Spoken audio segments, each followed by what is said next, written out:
5 سے 15 فروری تک تحریک انصاف کا بڑا پلان، آج جو بڑا جلسہ پنڈال پشاور میں عظیم الشان ریلی نکالی گئی۔ اس کے ساتھ ساتھ عمران خان کے بیٹوں کی پاکستان آمد اور پریس کانفرنس کا ایک بڑی خبر ہے، اس کی تفصیل میں آپ کے سامنے رکھتا ہوں کیا معاملہ ہے۔ امریکی عہدیدار کی بڑی اہم ٹویٹ، عمران خان کی رہائی کا اگر نہ معاملہ ہوا تو کیا حال ہوگا۔ اور آج اپوزیشن اتحاد، جو گرینڈ اتحاد، شہباز شریف کا استعفیٰ، نیا الیکشن، رات جو بڑی بیٹھک ہوئی، اور اس کے ساتھ ساتھ جو یوم یکجہتی کشمیر منایا جا رہا ہے، تحریک انصاف کے رہنماؤں کی گرفتاریاں، مقبوضہ لاہور کی پولیس جس طرح گرفتاریاں کر رہی ہے، اور تحریک انصاف کی جو قیادت ہے وہ اس پورے معاملے پہ کیا کر رہی ہے، اور جیل میں بیٹھا ہوا قیدی کشمیر کے لیے آواز اٹھا رہا ہے عمران خان۔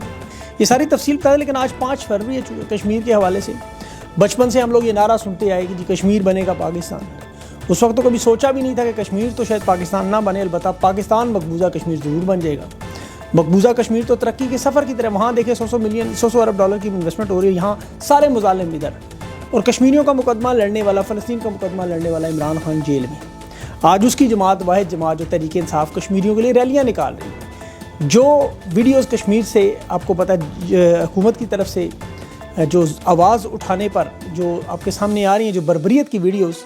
اس میں وہی یاد تازہ ہو رہی ہے جیسا بھارتی فوج وہاں پہ کرتی تھی، بالکل وہی معاملہ۔ تحریک انصاف کے رہنما جن کے ساتھ وہ آزاد کشمیر کے ممبر اور غلام محی الدین برہان صاحب جو کشمیر کی یکجہتی کے لیے وہاں کھلے احتجاج میں اکٹھے تھے، وہاں ہندوستان کی فوج، معاف کیجیے گا، پاکستان کی جو پولیس ہے وہ پہنچ گئی اور دفتر بند کروایا ان کا، باقاعدہ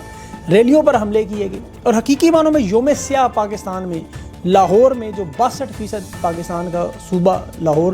دل اس کا، وہاں کے حالات یہ کہ ایلیٹ فورس کے یونیفارم میں نامعلوم سول کپڑوں میں لوگ حملے کر رہے ہیں۔ ایک صحافی کو بھی انہوں نے اٹھا لیا، اور اس صحافی پہ کوئی پرچہ، کوئی قانونی وارنٹ نہیں، کوئی جرم نہیں، کوئی گناہ نہیں، صرف اس نے فیروز پور روڈ کی ایک جو قاتل لائن بنائی گئی سبز رنگ کی، وہ آپ نے دیکھی ہوگی مریم نواز کی نوٹنکی، 10 کلومیٹر کی لائن پر 16 کروڑ کا جو غبن کیا اس نوجوان زعیم کا، اس کا نام میرے ذہن سے نکل گیا، اس کی کرپشن کو بے نقاب کیا، اسے غائب کر دیا، کوئی پتہ نہیں وہ بیچارہ کہاں ہے، آج چوتھا دن۔ اب تک یہ لوگ یہی سمجھ رہے ہیں کہ طاقت اور ڈنڈے سے، جبر سے، ظلم سے اس نظام کو قابو کریں گے، کیونکہ طاقت کے گھوڑے پر بیٹھے ہوئے ہیں اور سمجھ رہے ہیں کہ طاقت ان کے، یہ نشہ جب اترے گا، گھوڑے سے اتریں گے تو اس وقت یہ نفرت اور عبرت کا نشان بن چکے ہوں گے۔ اب یہ دبانے کی، جھکانے کی اور چھپانے کی یہی وارداتیں ہو رہی ہیں، نام ہو یا شخصیت ہو، اور عمران خان جس کو چھپانے کی کوشش، وہ آفتاب کی طرح چمک رہا ہے۔ پشاور میں عظیم الشان ریلی دیکھیں، 26 نومبر کے بعد ہر جلسے، ہر ریلی کی اہمیت اب اس وقت پہلے سے زیادہ بڑھ چکی ہے۔ اور اب تو دیکھیں جو برطانیہ میں جو بات چل رہی ہے عمران خان کے اہل خانہ کے حوالے سے، دونوں بیٹوں کو بھی یہ باور کرنے کی کوشش کی جا رہی ہے کہ وہ پریس کانفرنس کریں، دنیا کو بتائیں کہ ان کے والد کے ساتھ کیا ہو رہا ہے، لیکن خیر یہ فیصلہ انہوں نے خود کرنا ہے۔ آنے والے دنوں میں ان کی طرف سے کوئی ایسی چیز ہوگی، ان کا خاندان کا اپنا ذاتی مسئلہ ہے۔ خان جو ہے وہ بچوں کے لیے لڑ رہا ہے، اور خان کے ساتھ پاکستان کا بچہ موجود ہے۔ اور یہ کشمیر کی ریلی میں آپ بچوں کے جذبات دیکھیں، وہ قیدی نمبر 804 کی رہائی کے نعرے لگا رہے ہیں۔ یہ ایک پوری نسل کے خیالات اور جذبات بدلے ہیں، اس ظلم اور جبر کو جو اپنی آنکھوں سے ہوتا ہوا دیکھ رہے ہیں، کیونکہ ان لوگوں نے تو مطالعہ پاکستان کی کتابیں نہیں پڑھی جو ہم نے پڑھی، یہ دیکھ رہے ہیں اپنی آنکھوں کے سامنے جو ہو رہا ہے۔ ان حالات میں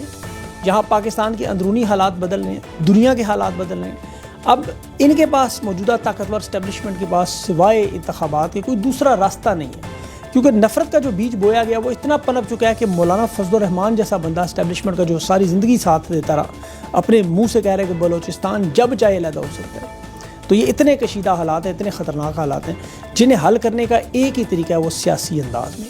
جس کی عمران خان اور تحریک انصاف کوشش کر رہی ہے۔ یہ اپوزیشن کا جو گرینڈ اجلاس ہوا، تمام سیاسی جماعتوں کو اس میں بلایا گیا،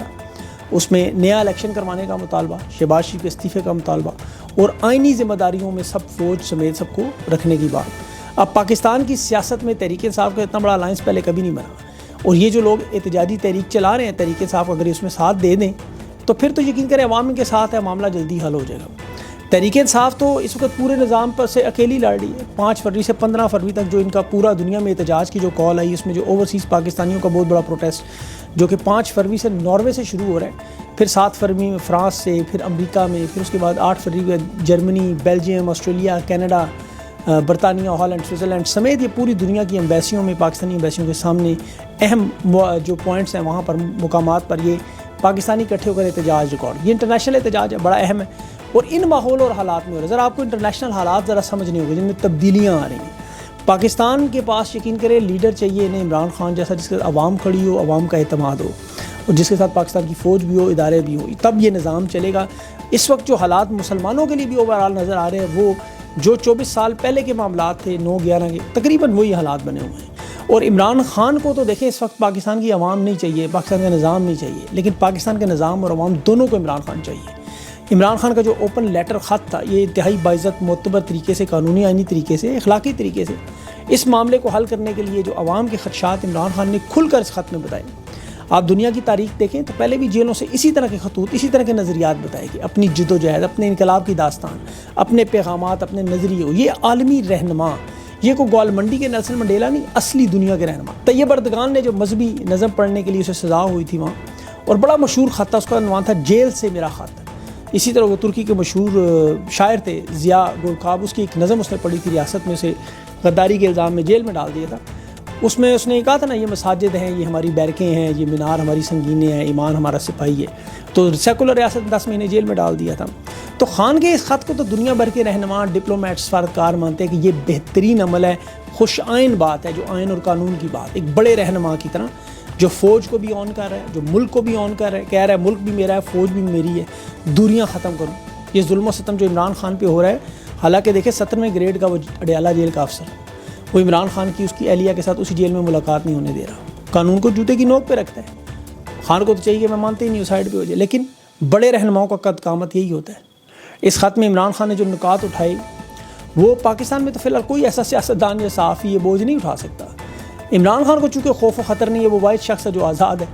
اب یہ اعتراض کرنے والے جو رات کی تاریکیوں میں خود گاڑی کی ڈگی میں چھپ کر چوروں کی طرح حلیے بدل کر یہ شہباز شریف والے جاتے رہے، جن کے خط قیمہ نان بریانی اور پورا ایک مینیو ہوا کرتا تھا ہوٹلوں کا، یا معافی نامے یا حلف نامے لکھ کر جدے بھاگ جانے والے، پارٹی کو عوام کو چھوڑ کر جانے والے، انہیں اس خط کی سمجھ نہیں آئی۔ یہ خط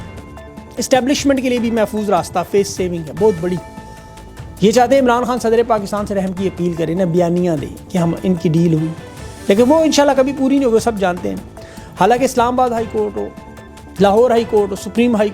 کورٹ، ان سب کو یہ مینج کر چکے ہیں تاکہ خان کی کیس ہائی کورٹ میں آئے تو اس پہ ہائی کورٹ مور لگائے، سپریم کورٹ مور لگائے، اور پھر زرداری کے بعد صدر کی رحم کی اپیل کریں۔ لیکن جو چیز انہیں سمجھ نہیں آ رہی، وہ اس وقت پاکستان کے اندرونی حالات اور بیرونی حالات، خاص طور پر دنیا میں جو طاقت کا توازن بدلا ہے۔ دیکھیں امریکی عہدیدار زلمے خلیلزاد نے سمجھا رہا ہے کہ دنیا کی پالیسی بتا رہا ہے، امریکہ کی پالیسی بتا رہا ہے کہ اگر خان کی رہائی نہ ہوئی تو شدید بحران ہے، افراتفری اور تباہی ہے،